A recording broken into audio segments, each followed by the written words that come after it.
So, welcome. Today we are going to talk a little bit about Wi-Fi, and in this case, Wi-Fi optimization.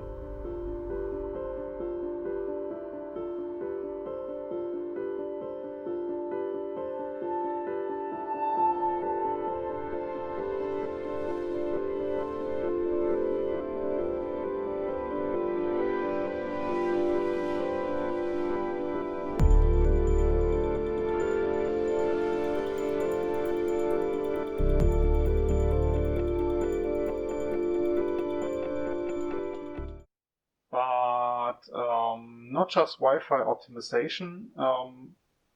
We are going to limit it to Wi-Fi optimization, to be more precise.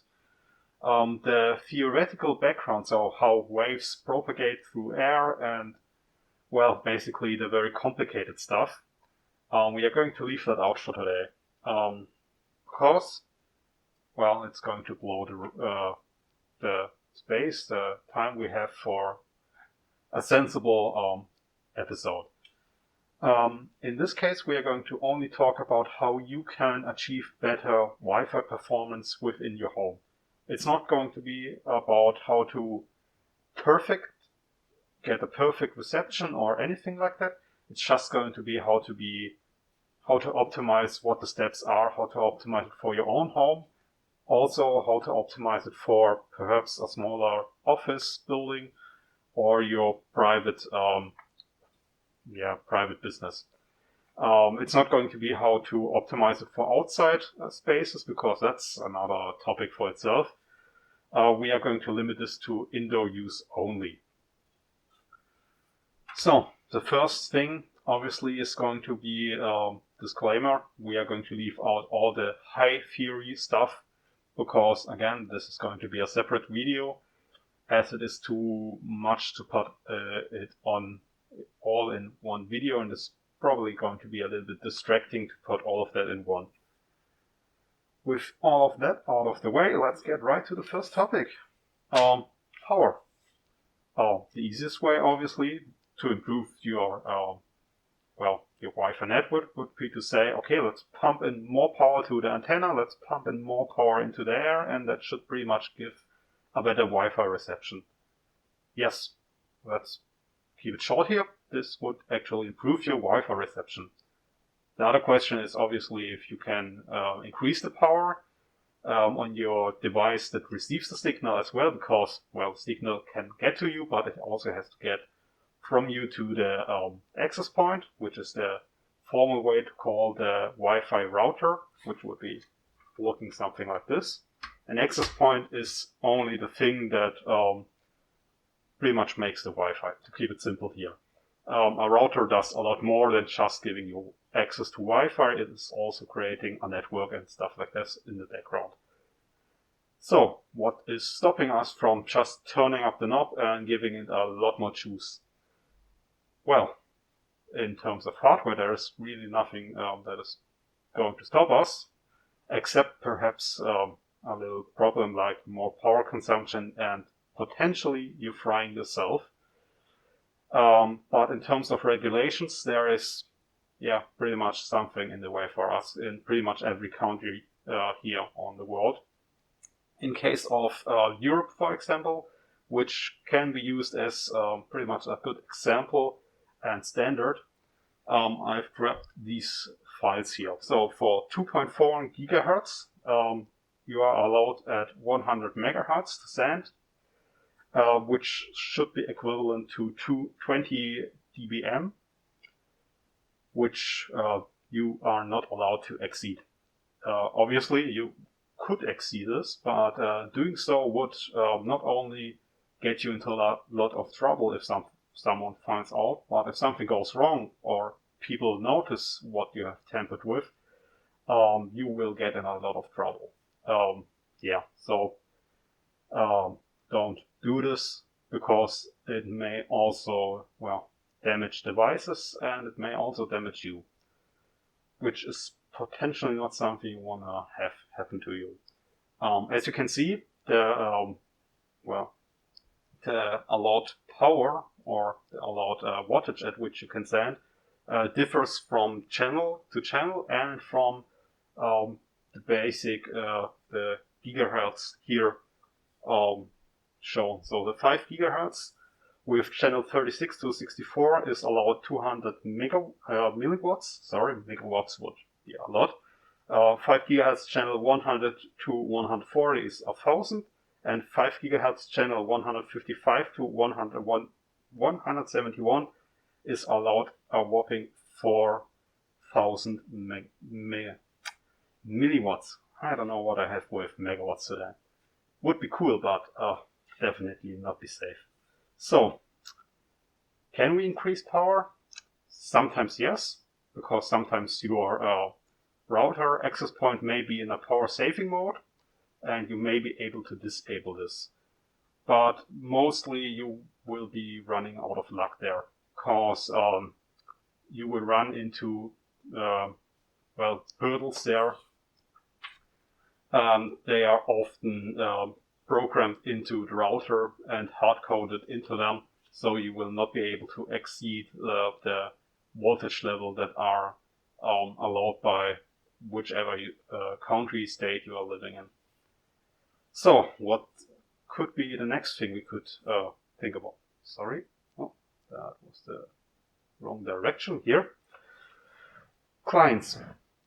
Just clients. So everything you connect to your Wi-Fi network is a client, which means your smartphone, smart fridge, smart light bulb, everything you connect to your Wi-Fi is going to slow it down a little bit. Not directly, but there is pretty much an upper limit. The theoretical limit that I have seen with some business access points, or the higher ones, is 128, which sounds a lot, but if you connect everything to it, can be exceeded really fast, which may result in devices dropping connection or not getting any connections at all. The next thing with clients is that we have to think about Wi-Fi as a shared medium. This means that all the bandwidth that your access point can provide is divided up by every client that uses it. Basically, the more clients you have, the smaller amount of bandwidth every client gets. This obviously only applies to when the clients are actually sending and receiving, but the possibility of this increases with the amount of clients you have. Generally, I wouldn't exceed more than 20 clients, 30 clients per access point to get a decent reception. Anything above that may result in reduced bandwidth, may also result in higher latencies, basically, because you may not get to be able to send at the time you want to send or receive. So keep the number low of clients, or increase the amount of access points, which is something we are going to talk about as well. So the next thing, obviously, instead of just decreasing the amount of our access points, we could also do something like consider where to place our access point. Obviously, we can't just place an access point every few centimeters, which may be a problem in itself, but let's say we theoretically can do that. That would obviously solve a lot of problems. But unfortunately, we often don't have the luxury to place access points everywhere. So we have to consider where to place it. In this case, I just chose I wouldn't say a general layout, but some layout of pretty much a small flat here. I have placed the access point here in the lower part, right around the entrace. And as you can see, I have marked out the Wi-Fi range. Obviously, this is a little bit hard to determine because depending on what your building is made out of, so reinforced concrete is obviously the worst because not only is the concrete really dense and has a lot of metal in it, it's pretty much a really bad choice for Wi-Fi. It's obviously great for building stuff, but it's a little bit limiting to anything that requires radio transmission.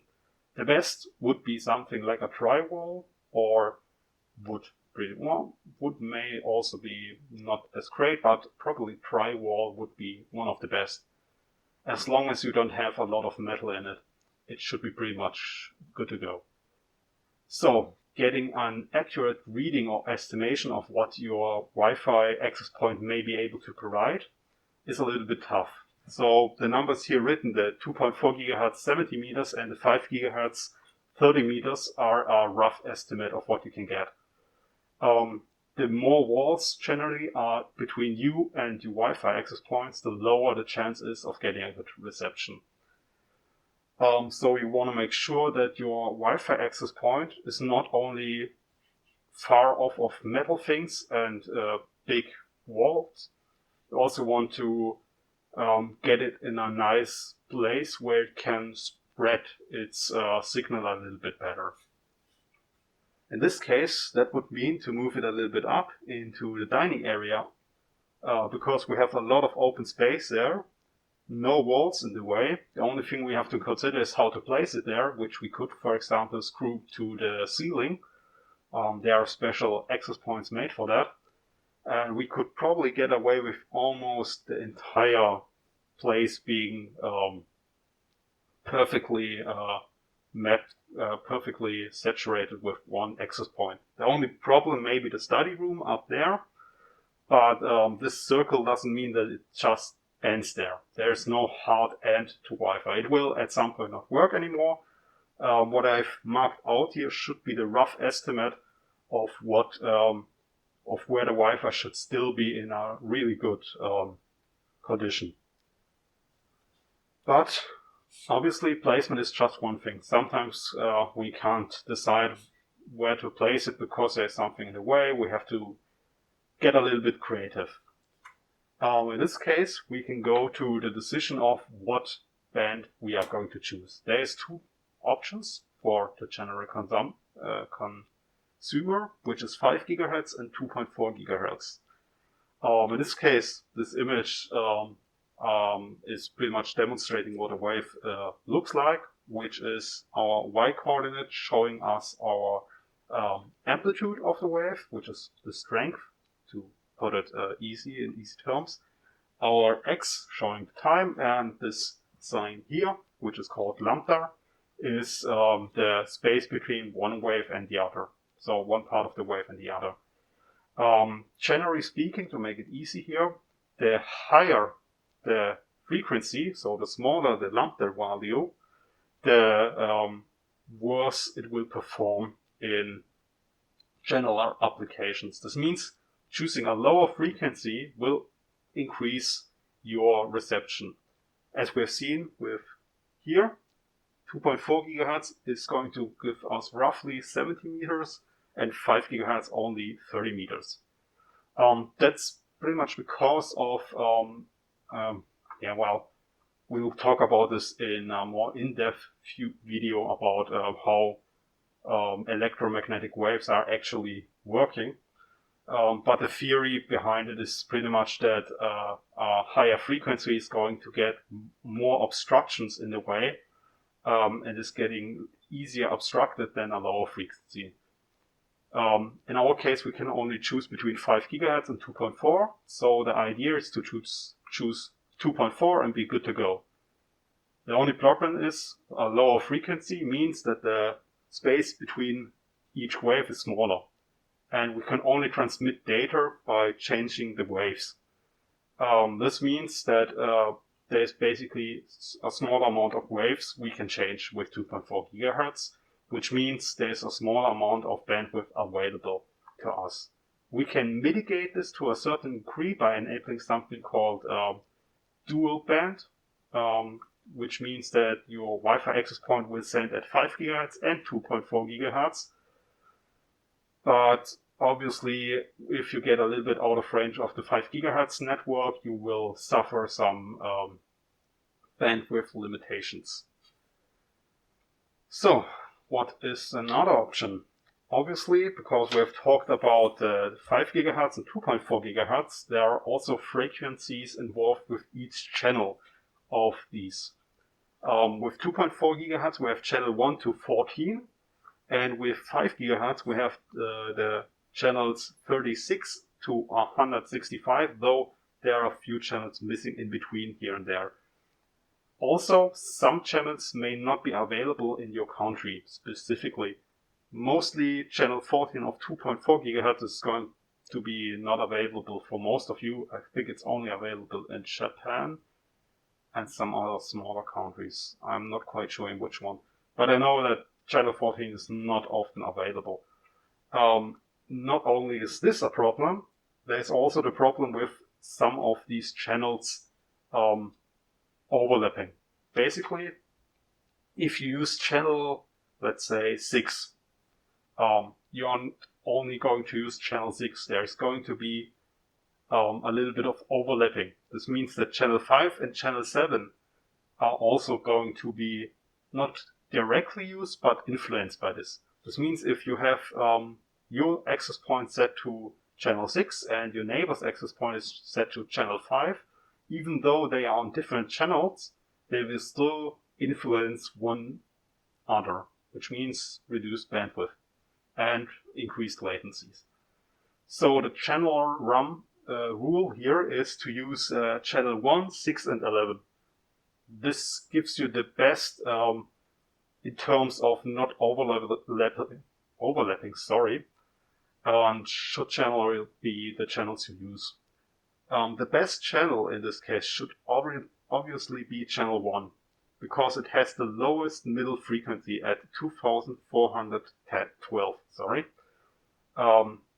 Unfortunately, obviously, this isn't always possible to choose, because even though this may be a good channel, some other people may have already found out that this is a good channel and use it.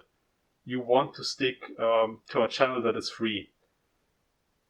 There can be made a discussion about whether it's advantageous to stick to a channel that is free over sticking to the 3 channels that aren't overlapping. So this means that you may have to make a decision that is not one of these 3 channels. So something like channel 10, channel 5, channel 7. This is a tough question to answer for you and really depends on what you have around you, basically. Easiest way to find out what you have around you and measure your Wi-Fi is something like a Wi-Fi analyzer app, which you can download for your smartphone. I think something like this is available for iOS and Android, and it will tell you not only how strong your Wi-Fi is at a given point where you're standing with your smartphone, it will also tell you which channels are used. The newer Wi-Fi access points will try to figure out a good channel for themselves, but sometimes this doesn't work quite well, so you may need to adjust this manually. And sometimes this can give you a benefit in terms of latency and bandwidth and how far you can get your Wi-Fi. So this is something you may be able to optimize. Next thing, multiple access points. This is one thing we have already talked about. Basically, it's one of the better solutions. Just place a lot of these around everywhere and you will get a better reception. In this case, we have placed one in the entrance, one in the dining, living space, and one in the study. As you can see here, we are trying to get the maximum coverage possible. Depending on your situation in your home or in your house, you may need to adjust.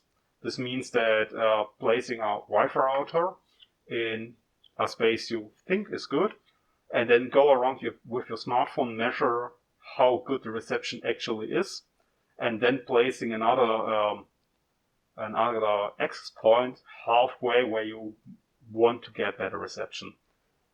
This is a little bit of a complicated and manual and trial and error process, because again, if you don't know what your walls are made out of, or if your walls are very complicated, you can get very differing results.